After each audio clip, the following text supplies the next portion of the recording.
নমস্কার বন্ধুরা, আমার এই ছোট্ট চ্যানেলে আপনাদের সবাইকে স্বাগতম। আমি আজকে একদম ঘরোয়াভাবে আপনাদের মুগের ডালের খাস্তা কচুরি বানিয়ে দেখাবো। আশা করি এই কচুরি বানানো দেখার পর আপনাদের ভালো লাগবে। তো মুগের ডালের খাস্তা কচুরি বানাবার জন্য এখানে দেখতে পাচ্ছেন 1 কাপ মুগের ডাল আমি আগেই ধুয়ে পরিষ্কার করে নিয়েছি। এবারে এর মধ্যে জল দিয়ে আধ ঘন্টা ভিজিয়ে রাখবো। এখন একটা পাত্রে নিয়ে নিচ্ছি 1 বাটি ময়দা, দিয়ে দেব স্বাদ মতো নুন, তার সাথে দিয়ে দেব একটু জোয়ান। আর এই জোয়ানটা কিন্তু বন্ধুরা অবশ্যই হাতে একটু ঘষে দেবেন, তাহলে এর গন্ধটা খুব ভালো হবে। তারপর এর মধ্যে দিতে হবে 2-3 চামচ সাদা তেল। এবারে সব কিছু এই ময়দার সঙ্গে খুব ভালো করে মিশিয়ে নিতে হবে। দেখুন, ময়দার সঙ্গে সব কিছু কিন্তু আমি খুব ভালো করে মিশিয়ে নিয়েছি। এখন এর মধ্যে অল্প অল্প করে জল দিয়ে খুব সুন্দর একটা শক্ত ডো তৈরি করে নিতে হবে। দেখুন, অল্প অল্প করে জল দিয়ে খুব সুন্দর একটা ডো কিন্তু আমি তৈরি করে নিয়েছি। এবারে একটা ঢাকা দিয়ে এক পাশে রেখে দেব। এবারে যে ডালগুলো আমি ভিজিয়ে রেখেছিলাম সেই ডালের মধ্যে থেকে জলগুলো আমি ঝরিয়ে নেব। এবারে এই জল ঝরানোর ডালগুলো একটা মিক্সিং জারে দিয়ে খুব ভালো করে বেটে নিতে হবে। তবে বন্ধুরা, বেটে কিন্তু একদম ফিনিশ করা যাবে না, একটু দানা দানাই রাখতে হবে। তো সবগুলো ডাল দিয়ে দিয়েছি। এখন এর মধ্যে দিয়ে দিচ্ছি 4-5টা কাঁচা লঙ্কা। এবারে এই ডালগুলো আমি বেটে নিচ্ছি। তো এই দেখুন, ডালগুলো কিন্তু আমি বেটে নিয়েছি। আর এই ডালগুলো কিন্তু আমি একটু গোটা গোটা রেখেই বেটে নিয়েছি। এখন আমি কচুরিগুলো বানানোর জন্য একটা মশলা তৈরি করে নেব। তার জন্য মিক্সিং জারে দিয়ে দিচ্ছি 1/2 চামচ গোটা ধনে, 1/2 চামচ গোটা জিরা, 1/2 চামচ গোটা মৌরি, আর দিয়ে দেবো 4টে শুকনো লঙ্কা। এবারে শুকনো অবস্থায় কিন্তু এই মশলাগুলো একটু আধ ভাঙা করে গুঁড়ো করে নিতে হবে। তো এই দেখুন, মশলা কিন্তু খুব ভালো করে গুঁড়ো করে নিয়েছি। এখন একটা কড়াইতে দিয়ে দিচ্ছি 1/2 চামচ ঘি। আপনারা ঘিয়ের পরিবর্তে কিন্তু সাদা তেল দিয়েও এই কাজটা করতে পারেন, তবে ঘি দিয়ে করলে বেশি ভালো লাগে খেতে। এবারে এই ঘিয়ের মধ্যে দিয়ে দেব সামান্য একটু বেসন। এখানে কিন্তু 2 চামচের মতো বেসন আছে। এবারে এই ঘিয়ের সঙ্গে বেসনটা খুব ভালো করে ভেজে নিতে হবে। আর অবশ্যই কিন্তু গ্যাসের ফ্লেমটা একদম লোতে থাকবে। তো এই দেখুন, প্রায় 2 মিনিট সময় ধরে এই বেসন কিন্তু ঘিয়ের সঙ্গে আমি খুব ভালো করে ভেজে নিয়েছি। এখন এই বেসনগুলো তুলে অন্য একটা পাত্রে রেখে দিচ্ছি। বেসনগুলো তুলে নেবার পর ওই কড়াইতে দিয়ে দিচ্ছি একটু সাদা তেল।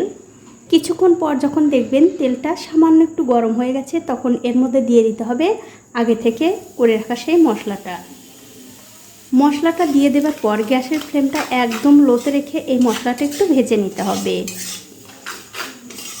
দেখুন, মশলাটা কিন্তু আমি খুব ভালো করে ভেজে নিয়েছি। এখন এর মধ্যে দিয়ে দিচ্ছি আগে থেকে বেটে রাখা সেই ডালগুলো দিয়ে দেওয়ার পর এই মশলার সঙ্গে খুব ভালো করে কষিয়ে নিতে হবে। তো এই দেখুন, 1 মিনিট সময় ধরে এই ডাল কিন্তু আমি মশলার সঙ্গে একটু কষিয়ে নিয়েছি।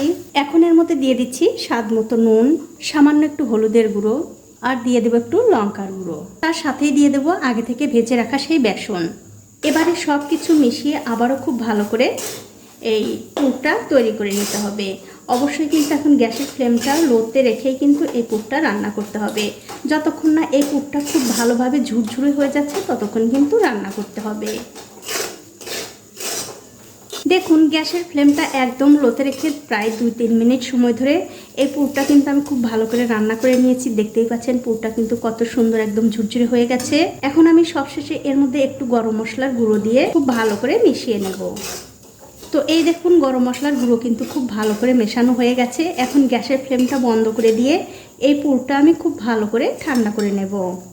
ওদিকে পুরটা ঠান্ডা হতে হতে বন্ধুরা, এদিকে আমাদের যা করতে হবে, ওই যে ময়দা মাখিয়ে আমি ঢেকে রেখেছিলাম তার উপর থেকে ঢাকাটা তুলে নিলাম। এবারে এই ময়দাটা আবারও একটু ভালো করে মাখিয়ে নিতে হবে। দেখুন, ময়দাটা কিন্তু আমি আবারও খুব ভালো করে মাখিয়ে নিলাম। এখন আমি এখান থেকে একটু ছোট ছোট করে লেচি কেটে নেব। তো এই দেখুন, সবগুলো লেচি কেটে আমি খুব সুন্দর করে গোল করে নিয়েছি। এবারে একটা লেচি নিয়ে আবার একটু হাত দিয়ে ভালো করে গোল করে নিয়ে এর মাঝখানে একটু গর্ত করে নিতে হবে। দেখুন, ঠিক এরকম করে লেচির মাঝখানে গর্ত করে নিয়ে, আর অবশ্যই কিন্তু এই লেচির মাঝখানে একটু মোটা রাখবেন, আর এই চারিধার মানে এই চারদিকটা একটু পাতলা রাখবেন, তাহলে কচুরিগুলো খুব সুন্দর হবে।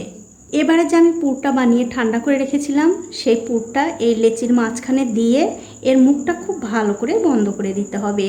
আর অবশ্যই কিন্তু বন্ধুরা, পুরটা খুব ভালো করে ঠান্ডা করে তারপরে এই লেচির মধ্যে দিতে হবে।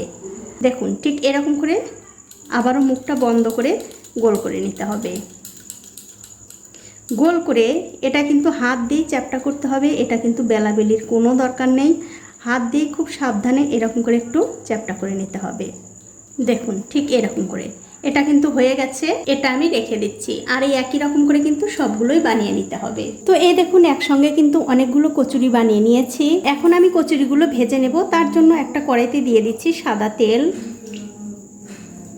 এবারে এই তেলটা খুব ভালো করে গরম করে নিতে হবে। দেখুন তেলটা কিন্তু গরম হয়ে গেছে। তবে বন্ধুরা তেল কিন্তু খুব একটা বেশি গরম করা যাবে না, মিডিয়াম গরম করেই এই কচুরিগুলো দিয়ে দিতে হবে। আর এখন কিন্তু গ্যাসের ফ্লেমটা অবশ্যই মিডিয়ামে থাকবে। তো একটা একটা করে কচুরি আমি 3টে দিয়ে দিলাম। এবারে আমি খুন্তি দিয়ে এই কচুরির উপরে একটু তেল ছড়িয়ে দেব, যাতে উপরটাও খুব ভালোভাবে ফুলতে পারে। তো এই দেখুন বন্ধুরা কচুরিগুলো কিন্তু কত সুন্দরভাবে ফুলতে শুরু করেছে। আর আমার এই ছোট্ট চ্যানেলটি যারা সাবস্ক্রাইব করেছেন তাদেরকে অনেক ধন্যবাদ, আর যারা সাবস্ক্রাইব করেননি তাদেরকে সাবস্ক্রাইব করে নেওয়ার অনুরোধ রইল। দেখুন কচুরিগুলো কিন্তু খুব সুন্দরভাবে ফুলে উঠেছে। এখন আমি অন্য দিকটা উল্টে দেব। উল্টে দিয়ে এই কচুরিগুলো খুব সুন্দরভাবে লাল লাল করে ভেজে নেব। আর আমার এই রেসিপিটা যে সকল বন্ধুরা ফেসবুক থেকে দেখছেন তাদের কাছে আমার একটাই অনুরোধ, অবশ্যই আমার এই পেজটিকে ফলো করে দেবেন। তাহলে যখনই আমি নতুন কোনো ভিডিও নিয়ে আসব সবার আগে কিন্তু আপনিই দেখতে পাবেন। তো এই দেখুন সবগুলো কচুরি কিন্তু আমি উল্টে পাল্টে একটু লাল লাল করে ভেজে নিয়েছি। আর এই কচুরিগুলো ভাজতে কিন্তু আমার 2 থেকে 3 মিনিট সময় লেগেছে। এখন আমি এই কচুরিগুলো তেল থেকে খুব ভালো করে তেল ঝরিয়ে অন্য একটা পাত্রে তুলে নিচ্ছি। আর এই একই রকম করে কিন্তু সবগুলো কচুরি ভেজে নিতে হবে। তো এই দেখুন বন্ধুরা এক এক করে কিন্তু আমি সবগুলো কচুরি ভেজে নিয়েছি। এখন একটা কচুরি আপনাদের ভেঙেও দেখাচ্ছি কতটা সুন্দর হয়েছে। দেখুন কতটা সুন্দর হয়েছে, আর ভেতরে কিন্তু পুরে ভরা। এইভাবে কচুরি বানিয়ে কিন্তু আপনারা অবশ্যই খেতে পারেন, খেতে কিন্তু দুর্দান্ত হয়। আর এই কচুরিগুলো কিন্তু আপনারা যে কোনো ডাল তরকারি দিয়ে খেতে পারেন, খেতে কিন্তু ভীষণ ভালো লাগে। আবার ডাল তরকারি ছাড়াও আপনারা এরকম একটু টমেটো সস দিয়েও পরিবেশন করতে পারেন, তাতেও কিন্তু খেতে বেশ ভালো লাগে। তো বন্ধুরা আমার আজকের এই খাস্তা কচুরি রেসিপিটা আপনাদের কেমন লেগেছে? যদি ভালো লেগেই থাকে অবশ্যই একটা লাইক, কমেন্ট আর শেয়ার করতে ভুলবেন না। আজ এই পর্যন্তই, দেখা হবে অন্য কোনো নতুন ভিডিও নিয়ে।